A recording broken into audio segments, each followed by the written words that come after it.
Kalau Anda sudah sampai di tingkat ini, Anda tidak perlu lagi tuh yang mengetahui metafisik hipnotis, yaitu dengan beta, alfa, theta, delta, dan lain sebagainya. Induksi, afirmasi, ya sugesti, udah nggak perlu lagi. Karena apa? Yang bekerja nanti batin Anda, energi Anda. Ini gendam.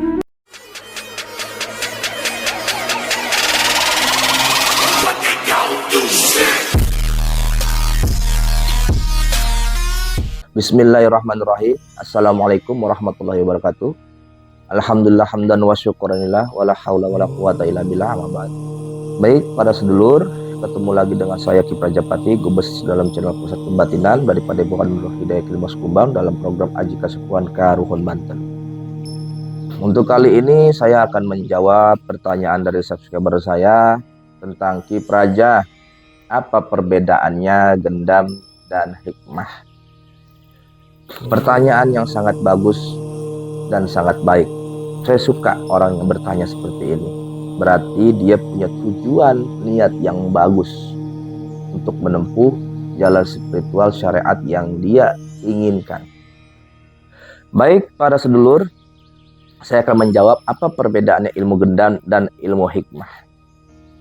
Seperti yang saya terangkan dalam metafisik ilmu gendam, gendam adalah bagian dari ilmu kebatinan. Oke, sampai sini Anda paham. Sekarang kita comot hikmah. Hikmah pun adalah bagian dari ilmu kebatinan. Keduanya ini sama-sama dieksplor oleh sihir mantra atau wirid atau zikir. Ya, keduanya ini sama. Tanpa sugesti, tanpa visualisasi, ya, tanpa embel-embel lain sebagainya. Gendam dan hikmah. Di sini tidak ada perbedaan karena mereka berdua adalah kelompok ilmu kebatinan yang dieksplor oleh amalan-amalan khusus tertentu. Ya, yang pastinya sudah diijazahkan oleh gurunya masing-masing. Dan setiap amalan tersebut punya cara kerja dan sifat yang berbeda, tergantung program yang mereka ambil kepada gurunya masing-masing. Ya, nah, jadi di sini sama. Gendam kelompok ilmu batin, hikmah kelompok ilmu batin. Hanya perbedaannya gendam apa, program apa, tingkat berapa yang diambil, tentu cara kerjanya berbeda, sifatnya pun berbeda. Begitupun hikmah, program apa yang dia ambil, tingkat berapa dia sudah kuasai, sama. Setiap tingkatan dan pengamalan itu cara kerja dan sifatnya pun berbeda, tetapi pada hakikatnya sama syariatnya, yaitu tetap dengan melakukan wirid, zikir atau sihir mantra. Hanya perbedaannya, gendam adalah mantra, hikmah adalah asma. Oke, bahkan bisa hijib, asmaul husna dan lain sebagainya. Oke, nah ini mayoritas Islamiyah. Oke, kalau ini minoritas tanah Jawa leluhur yang pengaplikasiannya bahasa kejawen, bahasa jejaukan, dan lain sebagainya sesuai dengan leluhur-leluhur yang telah menemukan ilmu-ilmu kesaktian di masa lalu, sehingga kitalah sekarang yang mewariskan. Baik, sampai sini sudah paham. Lalu perbedaannya di mana Ki Praja? Kalau sampai sini tidak ada perbedaannya sedulur, sama. Perbedaannya hanya nanti setelah hasil dari Anda merawat wirid sihir mantra, Anda melakukan zikir batin melalui wiridan istiqomah Anda, hikmah dan gendam ini, hanya nanti hasilnya saja yang berbeda. Contoh, apabila Anda melakukan gendam dengan istiqomah konsisten dengan membaca mantra, maka yang terjadi Anda akan menguasai target-target yang ada di depan Anda. Anda akan bisa mengetahui target-target yang sangat empuk untuk Anda lakukan eksekusi. Yang akhirnya Anda sangat mudah bermain gendam hiburan atau hipnotis tanpa harus mengetahui gelombang pikiran manusia. Kalau Anda sudah sampai di tingkat ini, Anda tidak perlu lagi tuh yang mengetahui metafisik hipnotis, yaitu dengan beta, alfa, theta, delta, dan lain sebagainya. Induksi, afirmasi, ya sugesti, udah nggak perlu lagi. Karena apa? Yang bekerja nanti batin Anda. energi Anda. Ini gendam. Kalau Anda sudah sampai ke tingkatan yang saya utarakan ini, ya, Anda tidak perlu lagi tuh menguasai nama-nama metafisik yang ada di hipnotis. Cukup dengan kepekaan batin Anda, cukup dengan besarnya energi Anda, maka setiap orang yang berhadapan sama Anda akan bungkem, nurut, diam. Ini gendam. Lalu hikmah bagaimana? Kalau hikmah, ketika Anda kuasai wiridannya, Anda jiwai, Anda melekat, menyalur dalam setiap aliran darah Anda selalu melakukan zikir-zikir batin dengan selalu mengingat asma-asma Allah. Prakteknya, demonstrasinya apa yang terjadi? Anda akan terjauhkan dari segala masalah celaka. Contoh, saya pernah mengalami ya ditabrak truk ya. Saya pernah ditabrak truk, teman-teman. Tapi alhamdulillah 5 meter saya terlempar tapi tidak apa-apa. Saya pernah kesetrum kabel kereta api, saya pun tidak apa-apa.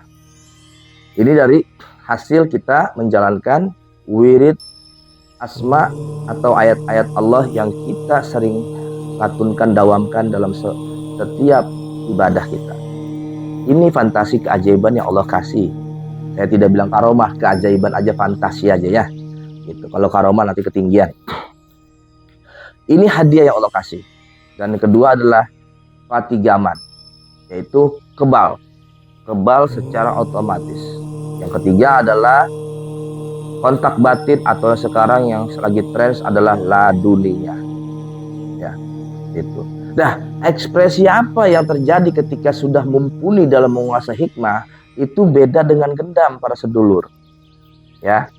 Kalau hikmah ketika sudah mumpuni, ya, dia akan lebih tawadu. Dia akan lebih merendah diri. Dia merasa nggak punya ilmu. Tapi ini kalau sudah di puncak mumpuni. Tapi kalau masih dalam puncak pembelajaran, biasanya ingin cari musuh, ingin cari lawan untuk ngetes. Kadang-kadang orang hikmah juga kalau masih belajar suka jahil. Di rumah suka baca mantra, ya, suka baca asma-asma untuk jahilin orang, ngetes dia. Apakah jalan di wirid saya ini? Nggak ada beda dengan gendam. Awalnya pun sama. Ya kan, sering pengen jahilin orang, pengen tidurin orang, pengen hipnotis orang, pengen pengeretan kepada orang. Sama, setiap orang pembelajar awalnya pasti ingin ngetes uji ilmunya dengan jahil. Tapi ketika dia sudah menemukan sesuatu yang membuat dia tidak ada manfaat karena kejahilan yang dia lakukan, tidak ada keberuntungan dalam hidupnya, maka setelah itu dia akan naik lagi ke tingkat istiqomah hanya lillahi ta'ala, karena Allah dia melakukan suatu amalan-amalan tertentu. Nah, selanjutnya lagi naik lagi, yaitu dia akan kembali merasa bodoh dan gak punya apa-apa.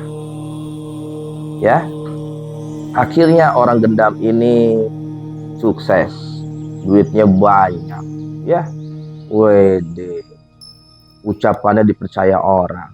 Ini gendam hasilnya ketika sudah mumpuni. Lalu hikmah apa? Akhirnya dia jadi ustadz, jadi kiai, jadi ahli hadis, jadi hafiz Quran, bahkan bisa jadi wali, para sedulur. Dahsyat kan? Jadi hasil dari perjuangan gendam dan hikmah ini tujuannya semuanya baik, ya. Tapi untuk cenderung gendam memang lebih cenderung ke duniawi. Biasanya orang yang punya ilmu gendam itu ingin menggenggam dunia, gak mau miskin, artinya gitu. Tapi orang hikmah biasanya kalau sudah mumpuni, dia sudah tidak mau lagi dunia. Cukup aja udah, alhamdulillah. Ini. Jadi ketika ilmu sudah nyerap di darah kita, ilmu ini akan membentuk kepribadian kita yang sesungguhnya, teman-teman. Ya. Ilmu yang kita amalkan, yang kita sering dawamkan setiap saat, ya, hari demi hari, bulan demi bulan, tahun demi tahun, akan perlahan-perlahan membentuk kepribadian kita yang asli. Itu. Yang tadinya kita sedemen nongkrong, jadi nggak suka nongkrong. Yang tadinya kita suka gibah orang, kita nggak mau gibah orang. Yang tadinya kita suka mabuk, akhirnya kita berhenti mabuk. Itu dengan sendirinya teman-teman. Tanpa direncanakan, tanpa diniatkan, fokus aja baca amalan-amalan yang kalian telah miliki, yang kalian telah ijazahkan dari guru kalian masing-masing. Lalu inilah hasilnya. Oke? Hasilnya biasanya gendam itu dunia, teman-teman. Yaitu tingkatan cinta dan rezekinya. Tapi kalau hikmah, kebanyakan akhiratnya. Ya. Tingkat tawadunya, kerendahan dirinya, dan kepasrahannya kepada Allah. Dia tidak lagi terlalu rakus dengan dunia. Dengan diberikannya rezeki yang cukup, dia sudah alhamdulillah. Ini biasanya kriteria pada ilmu hikmah ketika sudah menuju dalam mumpuni. Ya, beda kan? Hasilnya beda. Jadi semuanya bagus. Tergantung keinginan Anda. Anda mau jadi apa? Mau jadi sukses duniawi, maka ambillah gendam. Anda mau sukses akhirat, pengen mengenal agama Anda lebih dekat, pengen jadi orang tawadu, mau jadi kiai, ya, mau jadi orang yang sederhana tapi cukup, maka ambillah hikmah. Apakah keduanya ini manfaat, Ki Praja? Gendam terlalu ke duniawi, saya takut nanti saya kaya, saya sombong. Enggak, teman-teman. Justru dengan Anda banyak rezeki, banyak uang, Anda bisa membantu orang lain yang lemah. Ya. Tanpa Anda harus memikirkan harus mengobatin orang lain. Punya ilmu gendam itu nggak harus bisa ngobatin orang lain. Anda banyakin aja rezeki Anda, duit Anda. Ya. Lalu bantu tuh fakir miskin. Biarkan orang hikmah yang membantu dalam pengobatannya. Karena orang hikmah ini biasanya senang sekali dengan pengobatan. Asyifanya dia sangat-sangat senang sekali. Orang hikmah kebanyakan lebih cenderung kepada senang dalam ilmu yang bermanfaat untuk orang lain, yaitu bisa mengobati sesamanya. Ini orang hikmah. Pembawaan ilmunya seperti itu memang. Jadi kalau Anda bisa gendam, Anda bisa hipnotis. Kalau Anda bisa hikmah, Anda bisa jadi pendekar. Itu aja perbedaannya. Kalau mumpuninya, Anda bisa jadi wali. Kalau mumpuninya gendam, Anda bisa menjadi miliarder. Silakan pilih yang mana, gendam atau hikmah. Adapun program-program hikmah apa aja ada di Padepokan Ki Praja, insya Allah tonton terus. Saya akan memperkenalkan ilmu-ilmu hikmah yang ada di Padepokan kami. Sampai sini saya rasa sudah cukup dan akurat, cukup jelas, semoga bisa dipahami. Assalamualaikum warahmatullahi wabarakatuh. Salam spiritual Nusantara, Rahayu.